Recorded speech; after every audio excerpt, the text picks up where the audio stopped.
Mesdames, Mesdemoiselles et Messieurs, c'est un plaisir pour moi de vous convier à suivre quotidiennement cette chaîne dénommée L'œil des enseignants. C'est une chaîne qui valorise l'enseignement dans notre pays, la République démocratique du Congo. Quand on parle de l'enseignement, on voit directement l'enseignant ainsi que l'apprenant qui est l'élève et l'étudiant. Alors n'hésitez pas à vous abonner parce que c'est un cadre qui nous permettra à s'exprimer librement tout en dénonçant ce qui se passe dans notre pays sur le plan éducatif. Abonnez-vous massivement, likez, partagez avec vos proches afin que tous nous puissions parler le même langage et tous nous puissions développer notre pays sur le plan éducatif. Que Dieu bénisse la République démocratique du Congo. Merci. Vous êtes nombreux devant vos postes téléviseurs, chers téléspectateurs, pour suivre votre magazine de ce soir. Beaucoup de questions d'actualité politique qui seront débattues, discutées, mais aussi analysées. Et parmi tant d'autres, nous allons parler processus électoral, nous allons plutôt évoquer les questions liées à la sécurité nationale, nous allons parler de la vie sociale des Congolais, nous allons évoquer même les questions parlementaires dans cette émission. Nous allons parler les sports, nous allons parler les sports 3 fois parce que vous savez, les Congolais, à quoi nous faisons allusion. Et toutes ces questions seront abordées avec notre invité. Aujourd'hui, nous allons échanger avec M. Cédric Moudiantou, secrétaire national en charge de la communication et porte-parole de l'AVC, Autre Vision du Congo. M. Moudiantou, bienvenue. Merci. Êtes-vous prêt à répondre à toutes préoccupations? C'est pour ça que je suis là. Et je vous rassure que cette émission est bilingue. Nous allons aussi parler lingala, question d'atteindre toutes les couches de la population. D'entrée de jeu, M. Moudiantou, nous allons parler processus électoral. Beaucoup de questions sont liées à cet aspect de choses, mais avant tout, sans consultation avec ses partenaires importants, je dirais, de l'Union sacrée. On peut même citer Jean-Pierre Bemba, Modeste Bahati, Moïse Katumbi, Félix Antoine Tshisekedi, le chef de l'État en exercice, s'est résolu, s'est décidé de se pointer comme candidat président aux élections de 2023 en RDC. N'est-ce pas là une expression de la dictature, pourtant un homme connu démocrate? Non mais écoutez, là nous sommes en train de nous éloigner un peu ou encore de vouloir sortir certaines choses de leur contexte. Oui, parce que déjà quand vous êtes en train de parler de la dictature, moi je vois mal comment vous percevez la dictature. Parce que ça devrait se discuter, à mon avis. Comment ça doit se discuter puisqu'il est président de la République? Son premier partenaire, c'est celui de qui émane le pouvoir. C'est lui, par la volonté de qui il est devenu président de la République. Mais pourquoi solliciter le soutien des autres? Souvenez-vous, nous sommes à Genève lorsqu'il s'est agi de désigner un candidat unique. Il y a eu une aventure là-bas qui a été montée de toutes pièces pour écarter Félix Tshisekedi. Aventure vient de Cédric C'est Moudiantou. lui dont le combat était adoubé par l'ensemble du peuple congolais. Je ne vais pas ici rappeler le combat des l'UDPS. Félix Tshisekedi est issu des l'UDPS. Puisque c'est un démocrate, vous avez dit ici dictature, mais je vous rappelle déjà le fait que ce dernier soit démocrate, en dépit du fait qu'il y ait eu aventure, il avait accepté de se plier à cette aventure. Le peuple congolais de qui émane le pouvoir, le souverain primaire, l'a rappelé à l'ordre pour lui dire: nous avons souscrit au combat des l'UDPS, au combat de ton père, le combat d'éveil des consciences, le combat où nous avons appris que nous devrions nous prendre à charge pour changer la donne, une donne qui s'inscrivait dans la logique de prendre le Congolais en otage et caporaliser le pays dans son ensemble. Je parlais des institutions et rendre les biens du pays une propriété d'une certaine catégorie ou encore classe politique. Félix Tshisekedi a été rappelé à l'ordre par le peuple congolais et il s'est vu obligé d'être candidat président de la République. Le peuple congolais, revenant cette fois-ci aux urnes, lui a donné le pouvoir. Croyez-vous que c'est maintenant qu'il est président de la République qu'il va s'écarter de cette logique démocratique, sachant bien ce que je viens de dire ici, d'où est venu son pouvoir. Maintenant, pour écouter la voix de certains individus, Félix Tshisekedi n'a pas été élu par une coalition politique, il a été élu par le peuple congolais. Alors voir dans ça la dictature, c'est simplement ne pas comprendre ce qu'est la politique. L'entretemps, Moïse Katumbi reste l'homme le plus populaire selon une enquête de Bercy-GEC. 43% qu'on l'attribue, ça réduit, n'est-ce pas, la cote de Félix Antoine Tshisekedi Tshilombo, votre candidat? Tout ce que nous devons avoir comme chiffre devait avoir un soubassement, n'est-ce pas? S'il y a une hypothèse selon laquelle Félix Tshisekedi aurait perdu sa popularité, il faudrait bien qu'on nous dise alors la cause de cette perte de popularité. Inversement, on doit aussi nous dire pourquoi Moïse Katumbi aurait connu cette montée. Tenez, le peuple congolais est un peuple très mature. C'est un peuple qui a fait preuve de sa maturité, de sa conscience à la face du monde. Et le peuple congolais sait rendre à chacun selon ses œuvres. Moïse Katumbi Tchapoué, je sais bien que le peuple congolais l'aime beaucoup en tant que sportif, grand sportif congolais, président du tout-puissant Mazembe, mais je ne sais pas sur le plan politique quel souvenir a le peuple congolais par rapport à ces messieurs. Par rapport à Moïse Katumbi. Par rapport à Moïse Katumbi, qui est l'un des ténors du PPRD, bras séculier du régime de Kabila, le régime qui a plombé l'élan du développement de ce pays, le régime qui a bafoué les lois de la République, le régime qui a violé à souhait les lois de la République pendant 18 ans, les régimes despotiques, les régimes tyranniques, les régimes qui a tué les Congolais, les régimes qui a mis à genoux ce pays, les régimes qui a mis en débâcle l'économie de ce pays. Moïse Katumbi en a été un des piliers, un élément fort. Il a d'ailleurs pour ça dirigé la province du Katanga, le bloc Katanga 1. Moïse Katumbi a dirigé pendant 8 ans cette province et en même temps président interfédéral du PPRD.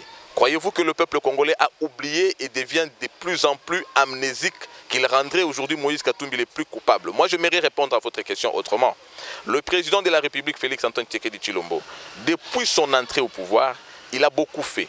Les actions qu'il a posées sont multisectorielles, multidimensionnelles également. Mais il se pose juste un problème de déficit communicationnel. Ces déficits entretiennent en même temps une forme de propagation du mensonge.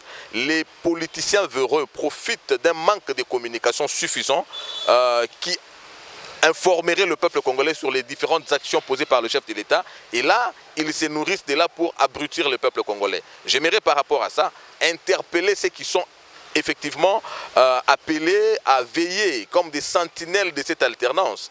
Une alternance acquise au prix de sang. Une alternance écrite à l'encre de sang, des larmes et des sueurs. Nous ne pouvons pas nous permettre aujourd'hui de cracher sur cette alternance parce que là, nous aurons craché évidemment sur la tombe de nos héros, Rossi Chimanga, Thérèse Kapangala et même encore du combat du feu Dr Étienne Tshisekedi. Voilà pourquoi je voudrais en appeler aux différents responsables, et évidemment qui sont bien placés pour organiser une communication qui puisse relayer les différentes actions en temps réel. Vous êtes communicateur de l'Union Sacrée. Nous sommes communicateurs, vous savez que nous sommes communicateurs. Apparemment, vous vous attribuez tort. Je ne m'attribue pas tort puisque je suis ici pour relayer effectivement les différentes actions, mais nous parlons d'une coordination de la communication. Si vous me permettez sur votre micro, je voudrais même en appeler au secrétaire général de l'UDPS. Puisqu'il s'agit de l'UDPS, c'est au combat de l'UDPS que le peuple congolais a souscrit. C'est de là qu'est parti l'éveil de conscience qui a débouché à l'alternance. Et donc aujourd'hui, nous sommes alliés, ça veut dire avons greffé au combat de l'UDPS. Alors dès qu'aujourd'hui on essaye de piétiner le combat de l'UDPS en reniant les actions du président de la République, les actions posées avec prouesse, les actions posées avec autant d'énergie, ce serait le combat de l'UDPS qu'on est en train d'insulter. Voilà pourquoi lui, en tant que sentinelle de l'alternance, sentinelle du combat de l'UDPS, il peut effectivement organiser cette communication pour venir à bout cette opposition tentaculaire qui voudrait abrutir plutôt le peuple congolais en propageant des mensonges genre, vous avez appelé ça comment? Sondage. Il n'y a pas de sondage. Nous avons plutôt besoin d'aller aux élections. Le peuple congolais a élu le président de la République en 2018 sur base de la confiance, sur base d'une promesse, mais qu'aujourd'hui cette promesse est devenue des actions posées et ça sera une réélection sur base d'un bilan. Alors trouver la cohérence entre les faits, qu'il soit parti d'une promesse à une action et que la popularité parte de dessus vers le bas. C'est une incohérence inacceptable et nous avons justement compris qu'il y a une manipulation politicienne de certaines officines politiques. Une incohérence, celui qui nous dit en tout, d'ailleurs vous venez de le dire tout à l'heure, comment se justifie les 43% attribués à Moïse Katumbi par l'enquête Bercy-Y, mais tout à l'heure je vais citer 3 ans après Tshisekedi n'a construit aucun hôpital public, aucune bonne école publique, donc pas trop de bonnes réalisations, alors qu'il ne fait que dépenser abusivement l'argent du contribuable congolais dans ses multiples voyages, déclare Seth Kikouni. A-t-il raison, oui ou non? Non, Charlie, tu sais, je ne suis pas ici pour parler des individus, encore des aigris. Il constate sur votre gestion. Je suis en train de répondre à votre question. Okay. Je ne préfère pas parler des aigris ou encore des individus, puisque les grands esprits ne parlent pas des individus. Ce sont les petits esprits qui en parlent. Les esprits moyens parlent des événements, mais les grands esprits parlent des idées. Nous sommes en démocratie, les avis sont partagés. Puisque les avis sont partagés, c'est aussi dans le cadre de l'exercice démocratique qu'il a dit ça. Alors moi, je préfère m'adresser au peuple congolais qui voit ce que Félix Tshisekedi fait à travers le temps et les actions posées par Félix Tshisekedi.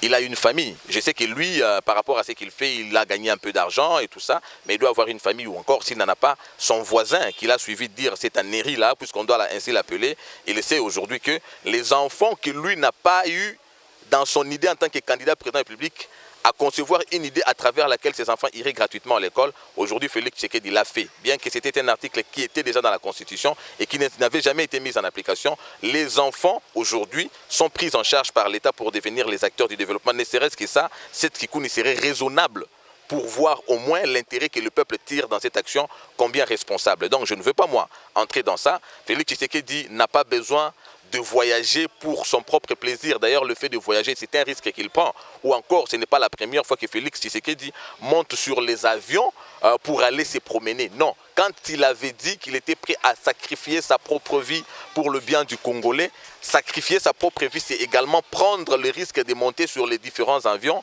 disais-je, pour aller chercher les biens du Congolais. Partout où se trouveraient les biens du Congolais, Félix Tshisekedi s'y rendra et c'est ça le sacrifice de sa propre vie, bien que nous ne savons pas quantifier ou mesurer les risques qu'il prend par rapport à ça.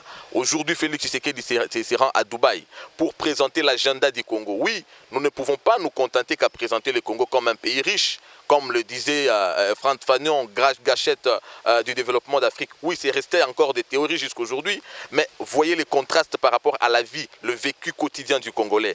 Qu'est-ce que nous pouvons faire pour apporter un surcroît de valeur dans la gouvernance qui pourrait profiter au peuple congolais? C'est notamment faire valoir la richesse du Congo.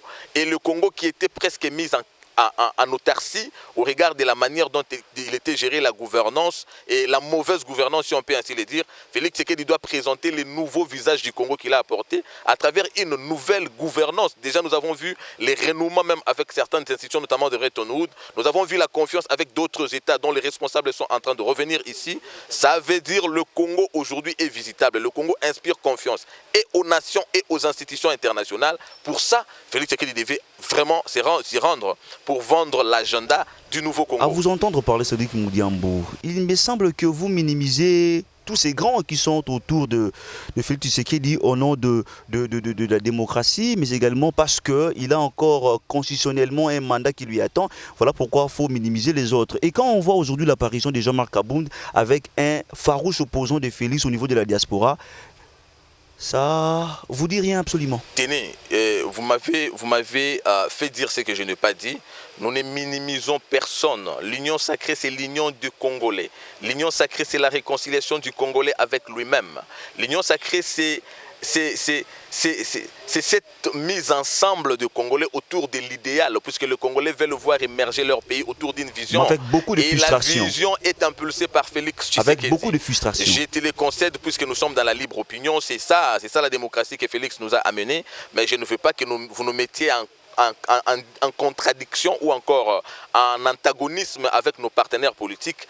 Personne n'est mis à l'écart et il n'y a pas de plus important dans l'union sacrée puisque tous nous sommes peuple congolais. Le développement du Congo, c'est l'affaire de tous. Nous, à l'AVC, nous disons, ensemble, nous pouvons. S'il faut répondre à la question de Jean-Marc Abound, je ne connais pas, moi, une seule disposition de la Constitution qui interdit le Congolais, qui interdit plutôt aux Congolais de se rencontrer. Je ne peux me limiter qu'à ce que j'ai vu, ne sachant pas ce qu'il y a derrière. Ce qu'il y a derrière, il n'y a que Jean-Marc Abound qui connaît. Il est responsable de sa propre vie en tant qu'acteur politique et il sait ce qu'il veut devenir, il sait ce qu'il doit faire s'il veut être acteur du développement. Également, c'est lui avec qui il s'est rencontré. Qu'il soit opposant farouche, qu'il soit tout ce que vous pouvez dire, moi je sais que c'est deux compatriotes qui se sont rencontrés. Le carnet, l'agenda qui les a mis ensemble, personne ne le sait, mais je suis là pour parler du Congo et non des individus. Ils sont libres de se rencontrer. Je suis également libre de te rencontrer. D'ailleurs, je suis sur ton plateau. C'est ça la démocratie. Sori Moudianto, on va évoquer quelques questions sécuritaires. Vous le savez, la situation est tellement préoccupante. Pas plus tard qu'il y a 2 jours, le FARDC ont fait un communiqué stipulant que le mouvement M23 était de retour et grâce à la bravoure des FARDC, ils ont pu mettre la main à quelques éléments du M23, dont 2 Rwandais. Juste 24 heures après, M23, le groupe rebelle M23 a fait une déclaration mettant en bloc, rejetant en bloc tout ce qu'a dit le FARDC. Qui dit vrai? Je vais joindre ma voix à celle de tous les Congolais pour saluer d'abord la bravoure des FARDC par rapport au travail qu'ils sont en train de faire. Là également, je voudrais adresser un mot au commandant suprême, Félix Antoine Tshisekedi, lui qui avait pris l'initiative de combattre et évidemment chercher à mettre fin, à venir à bout cette insécurité qui écume nos populations à l'est de la République. Voilà aujourd'hui les retombées de manière évolutive. Nous sommes confiants que demain, cette histoire-là sera conjuguée au passé. Mais écoutez Charlie, il y a certaines choses qui n'appellent pas à un débat puisqu'on dit les faits sont sacrés, les commentaires sont libres. À ce que vous venez de dire, j'ajoute même les reniements du président rwandais qui ne reconnaît pas ces éléments-là. Non, mais on ne va pas entrer dans un débat alors que nous avons des faits qui peuvent nous aider à nous départager. Les FARDC ont mis la main sur ces 2 éléments. Je voudrais bien que la République démocratique du Congo fasse un travail effectivement sur base des 2 éléments qu'ils ont pris, de manière à faire éclater la vérité au grand jour, c'est clair. Et au regard de tout ce que nous sommes en train de vivre sur la question sécuritaire, peut-on dire que l'état de siège a failli? L'état de siège n'a pas failli parce que aujourd'hui, c'est vrai, il y a encore des questions sécuritaires, il y a de l'insécurité, mais il y a aussi la paix dans certaines poches où il y avait l'insécurité. Ça veut dire qu'il y a certains compatriotes qui ne pouvaient pas faire des mouvements puisqu'ils avaient peur de se faire décapiter. Il y a des femmes qui ne pouvaient pas bouger puisqu'elles avaient peur de se faire violer. Aujourd'hui, elles sortent les matins pour aller au champ. Donc, c'est déjà une évolution. Il y a plutôt nécessité de voir dans quelle mesure consolider ce qui est fait, de manière à ce que nous puissions étendre ces résultats sur toute l'étendue, sur la zone où se trouvent encore les poches d'insécurité. Et d'après vous, où se situe le problème de FARDC? Est-ce un problème du professionnalisme ou peut-être aussi le manque de moyens? Non, je ne sais pas. Moi, je ne sais pas. Les FARDC a un commandement. Les différents problèmes des FARDC, ils le savent. D'autant que je n'ai pas entendu la hiérarchie des FARDC parler d'un problème de compétences, de technicité ou encore de la logistique. Ce n'est pas à moi, Cédric, de venir dire à leur place ce qu'ils ont ou encore ce qu'ils veulent. Non. Puisque nous parlons de questions sécuritaires, il y a un problème. Les Quinois, cette question, en tout cas, vient de la population. Ils m'ont même demandé de vous la poser en lingala. On parle de Rwanda Air, une entreprise d'aviation qui opère en RDC, mais se pose un petit souci quand on fait allusion à toutes les questions qu'on est en train d'évoquer sur le plan sécuritaire, et que, départ, nous sommes Rwanda Air, et nous sommes à Goma, na RDC, et les autres qui sont dans le pays sous Libanda. Cela ne peut pas inquiéter. Mon frère, je sais que nous devons commencer par faire confiance à nos institutions. Je ne suis pas un expert en sécurité. Qui semble être naïf, hein, ces institutions. Non. Je ne fais pas, moi, accuser les institutions de la République. Mais je pense plutôt que, n'étant pas expert en sécurité, et que ceux qui s'occupent de la matière savent combien la sécurité ou encore la paix dans ce pays nous est importante. Déjà que nous avons perdu beaucoup de nos compatriotes dans cette histoire de guerre à basse-cour, de guerre, de conflits, je ne sais pas moi quoi, tout ce que vous avez, ou encore même si on peut renchérir avec des questions de conflits politiciens ici à Kinshasa, nous n'avons plus besoin de voir un Congolais mourir dans une telle circonstance, puisque ce serait une mort de trop. Alors je pense justement que il faudrait bien que nous puissions appeler une fois de plus à une forme de responsabilité assez républicaine de la part de ceux qui sont appelés à assumer les fonctions de l'organisation en termes de sécurité, de la gestion de la République sur le plan sécuritaire. La question sécuritaire a vraiment un rapport trop proche avec les parlements de la RDC. Aujourd'hui, l'on parle même de la session de mars qui est déjà en cours. Selon vous, vous êtes politique, mais aussi peut-être avec des ambitions électorales. On va l'évoquer tout à l'heure. Selon vous, quelle serait la priorité de la session parlementaire en cours? Vous avez vu, d'ailleurs ça fait l'âme de cette émission, puisque c'est par là que nous avons commencé. Tous les Congolais aujourd'hui se préoccupent par rapport à l'organisation des élections en 2023. Ça, c'est vraiment un intérêt commun. Nous pouvons tout dire, nous sommes un pays, avons souscrit en tant que peuple à la démocratie gouvernante, puisque les nations modernes aujourd'hui sont les nations également où sévit la démocratie. Alors je pense que le Parlement, en tant que l'une des ceintures de sécurité, je voulais dire l'une des pourvoyeuses, un des pourvoyeurs de la CENI en tant qu'organe technique, puisqu'elle en a deux, le gouvernement en termes de moyens, le Parlement en termes de loi. Je voudrais bien que le Parlement puisse se pencher cette fois-ci à la matière électorale, puisque le peuple congolais veut avoir les élections dans le délai constitutionnel. Selon les informations, Cédric Moudiantou est candidat à la prochaine électorale. Cédric Moudiantou est candidat aux prochaines élections. Confirmez-vous cette information? Cédric Moudiantou confirme sur votre micro, effectivement, qu'il va être candidat aux prochaines élections législatives. Les candidats de la jeunesse. Écoutez Charlie, nous avons assisté à des scénarios politiques qui nous ont inquiétés. Aujourd'hui, l'image même de nos institutions est ternie. Nous avons connu des crises institutionnelles à la volonté des individus. Ce sont les humeurs des individus qui ont géré la République, contrairement à d'autres pays qui sont gérés par des visions. Alors aujourd'hui, nous avons une vision, mais qui manque des bras. Ça veut dire que le président de la République nous apporte la vision. Dès son entrée, vous avez vu des conflits politiciens avec la coalition Cash FCC. Nous sommes d'une école. Nous avons été formés par le feu Dr Étienne Tshisekedi. Il nous a appris l'essence de la République et l'amour du pays par rapport aux aspirations d'un peuple. Voilà pourquoi.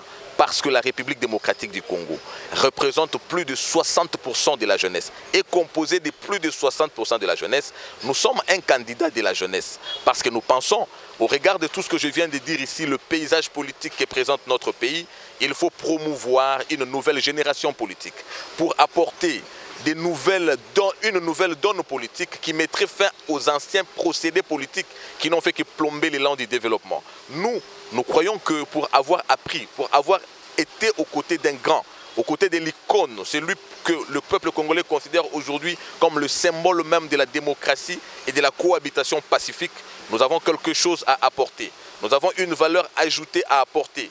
Nous voulons redorer l'image de la jeunesse congolaise. Nous voulons apporter une nouvelle dimension de la gouvernance institutionnelle. Voilà pourquoi nous nous adressons à la jeunesse. Le changement du Congo étant encore possible, on doit donner la chance à une jeunesse qui incarne des valeurs, à une jeunesse qui représente encore les valeurs, à une jeunesse qui pourrait encore ramener dans la gestion du pays l'image du feu Dr Étienne Tshisekedi, aujourd'hui en train d'être relayé par Félix Tshisekedi, mais qui a besoin de bras. Mais les bras sont là. Nous nous sommes exprimés et nous nous adressons à la jeunesse parce que maintenant ou jamais le Congo doit se développer. Cédric Moudiantou, est-ce que vous avez déjà reçu les quitus de votre parti? Les quitus de mon parti? Ok. Mon parti veut bien soutenir le président de la République. AVC, c'est un parti qui accompagne le président de la République. AVC, c'est un parti qui ne dit pas le contraire d'Étienne Tshisekedi, lui qui disait le changement et nous disons autre vision du Congo. Nous savons le besoin nécessaire pour accompagner le président de la République, c'est de lui apporter des bras, comme je disais, c'est de lui apporter des gens qui soutiennent sa vision. Soutenir une vision commence par connaître cette vision, la comprendre et savoir la retransmettre. Nous en avons le moyen, nous en avons les capacités et notre parti ne peut que nous accompagner. Le parti n'est pas là pour étouffer les valeurs, déjà qu'il prône lui-même des valeurs. Si nous en sommes une, je ne vois pas la contradiction qu'il y a à dire que nous sommes candidats par rapport aux aspirations du parti. Quelle touche nouvelle voulez-vous apporter au Parlement congolais? Nous voulons justement donner la vraie image du Parlement, devenir un véritable parlementaire dans ses fonctions constitutionnelles. Premièrement, mettant fin à la démagogie. Nous avons aujourd'hui des difficultés d'apporter un message d'éveil de conscience, puisqu'il y a des prédécesseurs députés, puisque nous devons les remplacer, qui ont fait croire à la population qu'un député n'est là que pour apporter un pain, un verre d'eau, du sucre, du sel, alors que la productivité parlementaire est nulle.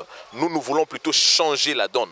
Nous voulons montrer effectivement la vraie valeur d'un député qui n'a rien à voir avec toute cette démagogie, mais qui n'est que la légifération, le contrôle parlementaire et tout ce que devait faire un député pour accompagner son pays vers le développement. Les uns ont tenu presque le même discours dans le passé pour mériter ces postes et après nous en sommes là où nous en sommes. Hein. Cela ne sera pas aussi le cas avec Cédric Moudian. J'ai la chance de me pointer ici sur votre plateau comme Haute Révision du Congo. C'est parce que nous avons accepté de mettre fin, de finir avec toute cette démagogie. Je me suis dit ici que je suis candidat qui prône la nouvelle génération politique. Alors ne me ramenez pas à une comparaison par rapport à ceux qui ont fait des choses que nous déplorons aujourd'hui. Nous, c'est la nouvelle dimension politique, c'est la nouvelle vision politique, c'est une autre vision du Congo, c'est la nouvelle mentalité et c'est la nouvelle pratique politique qui accompagne le Congo vers son développement. On va aussi parler de vous, hein, l'AVC, votre secrétaire général est en tournée au niveau de province. Où en sommes-nous? Non, ça se passe très bien. C'est une tournée de dynamisation sous l'impulsion de l'autorité morale. Maître Didier Boudimbo, le secrétaire général, Maître Magloire Kassongo, a enclenché le processus de la tournée pour dynamiser et effectivement préparer les élections de 2023.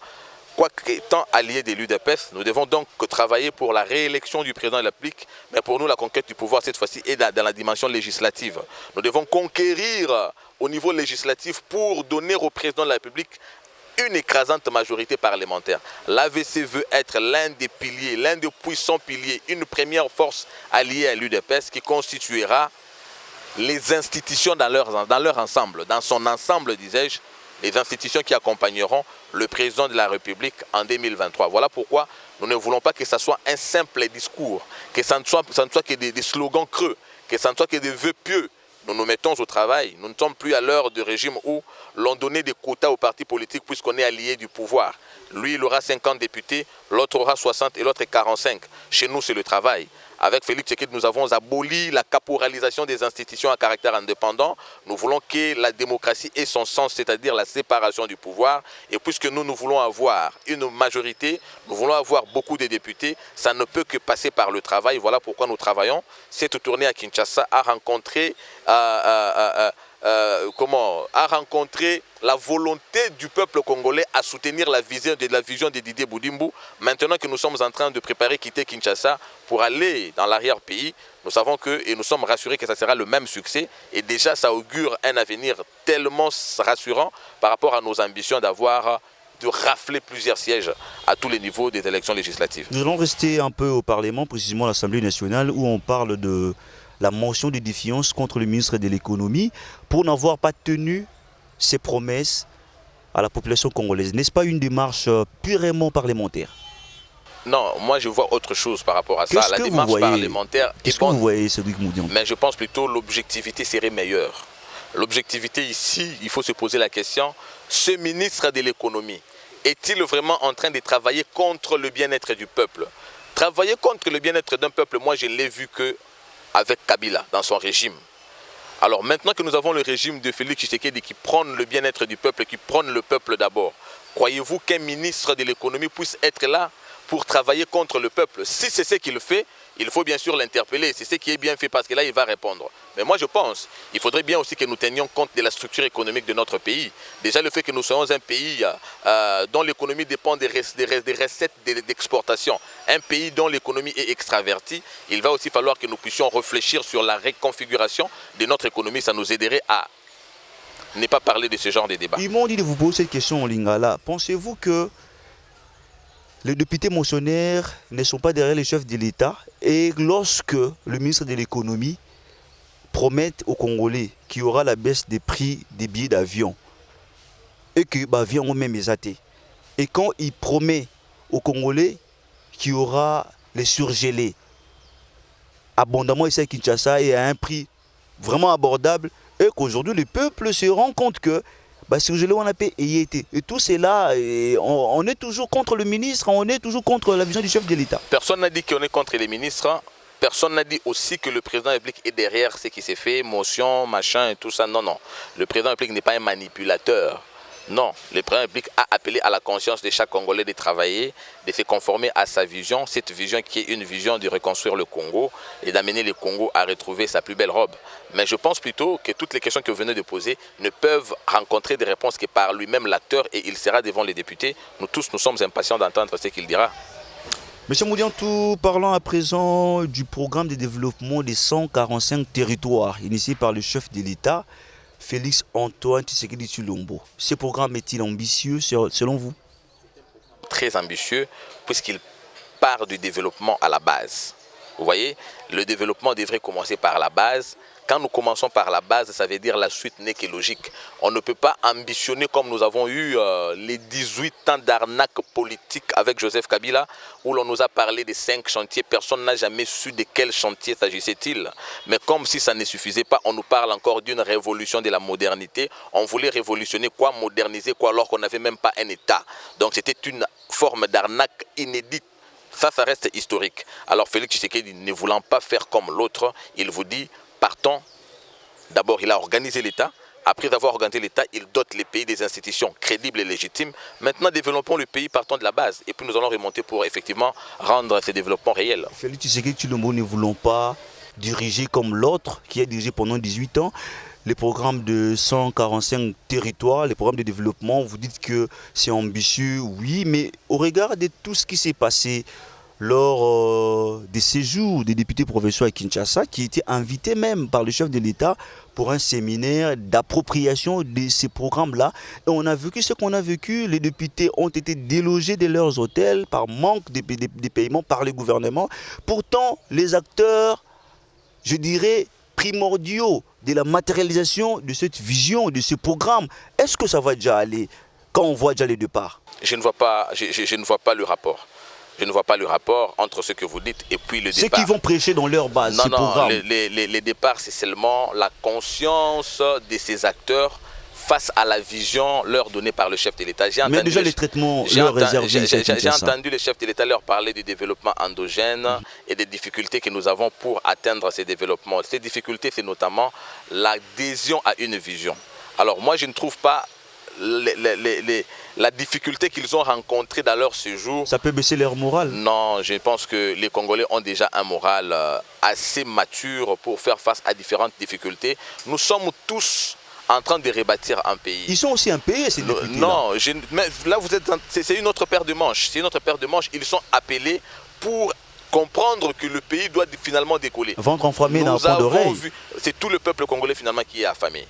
Alors c'est contre cette situation que tous devons lutter. Eux aussi doivent lutter en tant que représentants du peuple. Ne dites pas que ventre affamé n'a pas d'oreille, parce que là vous êtes en train de toucher un point très sensible. Quand on est appelé à apporter une solution, on ne peut pas en même temps commencer à poser des préalables alors qu'on a quand même la possibilité par la volonté de faire quelque chose. On voit d'autres détours des millions de dollars et les autres à côté ne sont pas payés. Est-ce que ça peut encourager?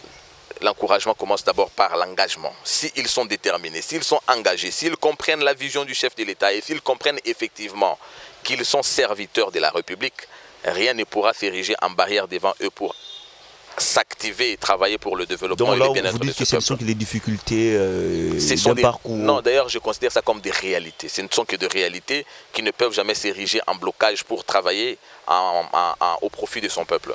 Sodiki Moudiantou, projet 03 à Kinshasa. Vous êtes à Kinshasa, vous êtes également véhiculé et vous palpez toutes ces réalités de nos routes. Êtes-vous satisfait de l'exécution de ces travaux?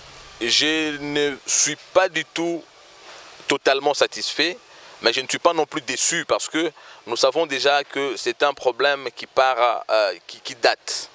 Je ne suis pas porte-parole du gouverneur, d'ailleurs je ne l'ai jamais vu moi, je ne l'ai jamais vu, je le vois à la télé, mais je pense qu'il a aussi hérité de cette situation. Le plus important, c'est un début. C'est pourquoi j'aime bien parler de la volonté politique. Si Félix Tshisekedi est le plus grand de tous ses prédécesseurs, c'est pour avoir apporté la nouvelle donne qui est la volonté politique, la recette qui manquait, le chaînon manquant par le passé. Et Gentini Ngobila, je vois, tant soit peu l'effort qu'il est en train de fournir pour apporter un soulagement à toutes ces questions. Nous voyons par exemple la route Elenguessa, aujourd'hui vraiment une fierté. Nous avons vu la terre jaune à Tchangou vers Mpassa qui devient terre noire. Nous voyons des petites actions se poser par le gouverneur, en fait par l'autorité urbaine. Nous nous disons quand même qu'il y a de quoi saluer, mais qu'il puisse encore faire mieux puisque ça fait quand même trop. Vous ne pouvez pas parcourir 5-10 km à Kinshasa. D'ailleurs, Je parle de 5 km, 5 mètres à Kinshasa sans rencontrer un trou. D'abord, ça crée les embouteillages. C'est aussi à la base de plusieurs embouteillages. Et quand il y a les embouteillages, nous perdons même sur le plan économique parce qu'on dit le temps, c'est de l'argent. Les gens qui partent au travail, ils doivent rester là 2 heures, 3 heures, puisqu'il y a des embouteillages créés par les différents trous. Ça pose problème, mais puisqu'il y a une volonté de travailler pour donner la solution à ça, il y a de quoi saluer. À bâton rompu, M. Moudiantou, on évolue sûrement à la fin de cet entretien, à la fin de cette émission Elika Ressoir, renouvellement de la classe politique. Êtes-vous pour ou contre?